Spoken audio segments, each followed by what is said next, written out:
उपेंद्र सिंह राणा देहरादून से इस वक्त मेरे सहयोगी मेरे साथ जुड़ चुके हैं। महावीर सिंह राणा उत्तरकाशी से मेरे सहयोगी मेरे साथ जुड़ चुके हैं। कुलदीप सिंह राणा मेरे सहयोगी रुद्रप्रयाग से मेरे साथ जुड़ चुके हैं।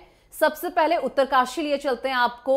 महावीर सिंह राणा, जिस तरीके से बात कर ली जाए, देखिए 30 अप्रैल कल से जो है यात्रा की शुरुआत होने जा रही है और गंगोत्री यमुनोत्री की अगर बात कर ली जाए कल कपाट खुल जाएंगे। ऐसे में तैयारियां कहां पर पहुंची हैं? क्या तैयारियां पूरी हो चुकी हैं? श्रद्धालुओं में कितना उत्साह देखने को मिल रहा है इस वक्त?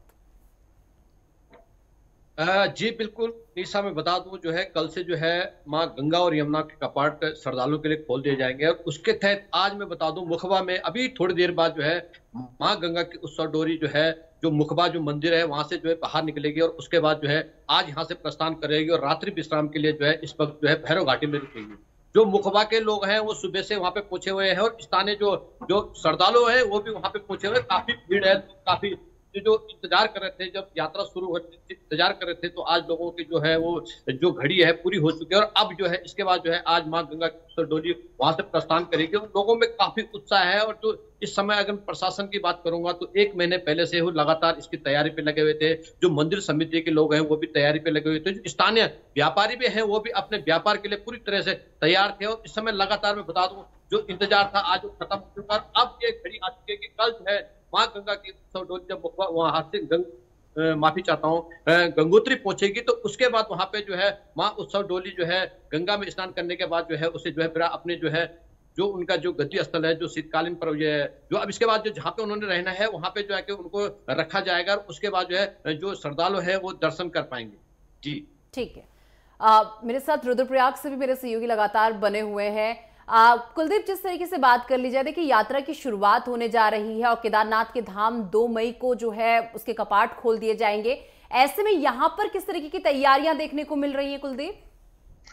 निशा, देखिए 11वें ज्योतिर्लिंग भगवान केदारनाथ के जो चल विग्रह पंचमुखी उत्सव डोली थी वो शीतकालीन गद्दी स्थल ओंकारेश्वर मंदिर ऊखीमठ से कल केदारनाथ कैलाश के लिए रवाना हो गई थी और कल रात्रि को काशी विश्वनाथ मंदिर में उसने रात्रि विश्राम किया था और उसके बाद आज सुबह वो फाटा के लिए रवाना होगी। आज रात्र को फाटा में विश्राम करेगी और इसके बाद कल सुबह गौरीकुंड के लिए रवाना होगी और परसों 1 तारीख को केदारनाथ धाम जो बाबा केदारनाथ की चल विग्रह पंचमुखी डोली है वो पहुंचेगी और 2 मई को सुबह 7 बजे शुभ लग्न में बाबा केदारनाथ मंदिर के कपाट आम श्रद्धालुओं के दर्शनार्थ खोल दिए जाएंगे और ग्रीष्मकाल के 6 महीने पर बाबा केदारनाथ की पूजा अर्चना यहीं पर संपादित होगी। इसके अलावा अगर प्रशासनिक तौर पे देखें तो पूरी तैयारियां हो चुके हैं। करीबन 5000 से अधिक घोड़े खच्चरों का रजिस्ट्रेशन हो चुका है, जो क्योंकि घोड़े खच्चरों की बहुत महत्वपूर्ण भूमिका केदारनाथ की यात्रा में रहती है। 17 किलोमीटर का ये पूरा पैदल ट्रैक है जहां पर घोड़े खच्चर और डंडी कंडी से बाबा केदारनाथ की यात्रा हो जाती है। और उसके अलावा जो केदारनाथ में हेली सर्विसेज है, करीबन मई माह की पूरी बुकिंग फुल हो गई है। 23,000 लोगों ने हेली की टिकटों की बुकिंग की है। प्रशासन द्वारा जो पिछले साल की आपदा में जो रास्ते तमाम क्षतिग्रस्त हो गए थे उनको ठीक कर लिया गया है और प्रशासन की तरफ से खासतौर पे पुलिस पूरी व्यवस्था में जुटी है कि जो केदारनाथ के श्रद्धालु हैं उनको सही से दर्शन करवाए, सुरक्षित दर्शन उनके करवाए। उसको लेकर प्रशासन लगातार बैठकें भी कर रहा है और केदारनाथ धाम में तैयारियां भी पूरी करी, क्योंकि विषम भौगोलिक परिस्थितियों वाला ये क्षेत्र है। उच्च हिमालय में ये धाम स्थित है। यहाँ पर मौसम पल पल बदलता है, तो यात्रियों को भी लगातार प्रशासन एडवाइजरी जारी कर रहा है कि क्योंकि ठंड का समय है, वहां पे गर्म कपड़े लेकर श्रद्धालु अपने साथ आए। और केदारनाथ पैदल रास्ते में सबसे ज्यादा ऑक्सीजन की समस्या होती है। जैसे जैसे ऊपर हिमालयी क्षेत्र में श्रद्धालु जाते हैं तो वहां पे ऑक्सीजन लेवल कम रहता है, तो लगातार श्रद्धालुओं को गाइड भी किया जाता है। और स्वास्थ्य महकमे को लेकर तमाम जो केदारनाथ के पैदल रास्तों में अलग अलग पड़ाव हैं, भीमबली, लिंचौली, रुद्रा कैंप, यहाँ पे स्वास्थ्य इकाइयां भी स्थापित की गई हैं। यहाँ पे लगातार डॉक्टरों की तैनाती भी कर दी गई है। जी ठीक है। उपेंद्र देहरादून से मेरे सहयोगी मेरे साथ जुड़े हुए हैं। उपेंद्र, सरकार की तैयारियों को आप किस तरीके से देख रहे हैं? और कल क्योंकि शुरुआत होने जा रही है इस यात्रा की, तो सीएम पुष्कर सिंह धामी इस दौरान क्या गंगोत्री यमुनोत्री पहुंचने वाले हैं? देखिए, बिल्कुल जिस तरीके से जो चारधाम की यात्रा है उसको लेकर काफ़ी दिनों से जिस तरीके से तैयारियां चल रही है, खुद मुख्यमंत्री जो है इन चारधाम यात्रा को लेकर जो है मॉनिटरिंग कर रहे हैं, क्योंकि पिछले साल जो अव्यवस्थाएं चारधाम यात्रा के दौरान शुरुआत में जो देखी गई, उस अव्यवस्था जो है वो दोबारा ना हो, उसको लेकर शुरू से मॉनिटरिंग जो है वो की जा रही है। गढ़वाल आयुक्त से लेकर पर्यटन मंत्री, तमाम जो अधिकारी हैं, प्रशासनिक अधिकारी हैं, वो लगातार जो है चारधाम यात्रा को लेकर तैयारी जो है वो कर रहे हैं। इस बार आज खासतौर पर ये देखा गया है कि सबसे बड़ी जो चारधाम यात्रा है उसमें ये देखा गया है कि एक तो जिस तरीके से यात्रा को पिछले साल जिस तरीके से अलग अलग पड़ावों पर जो है वो रोका गया था, इस तरीके से किसी भी यात्रियों को जो है इस बार जो है वो रोका नहीं जाएगा।